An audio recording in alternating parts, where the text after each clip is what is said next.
Երկրներ, որ մեզ զենք են վաճառել 2022 թվականից հետո,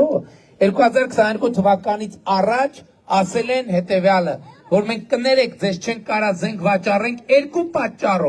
պատճառ են բերել։ Առաջին ասել են դուք հապկի անդամ եք, եւ մենք այս գաղտնի տեխնոլոգիական զենքերը չենք կարող ձեզ փոխանցել, որովհետեւ վստահ չենք եւ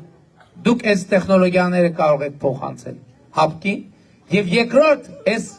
ամենակարևոր պատճառը չի եղել։ Երկրորդ պատճառը այն է եղել, որ մեզ ասել են մենք վստահ չենք, ավելին մենք վստահ ենք, որ դուք այդ զենքերը օգտագործելու եք Հայաստանի Հանրապետության միջազգայինորեն ճանաչված սահմաններից դուրս, նկատի ունենալով Ղարաբաղի կոնֆլիկտը։ Այսինքն իրանք ասել են, որ Ղարաբաղի կոնֆլիկտի պայմաններում մենք ձեզ զենք չենք կարող վաճառենք։ Ինչի՞, որովհետև իրանք ճանաչում են Ադրբեջանի տարածքային ամբողջականությունը եւ այլն եւ այսպես շարունակ։ Հավանիչ տեսանյութը եւ բաժանորդագրվիչ նորությունները բաց չթողնելու համար։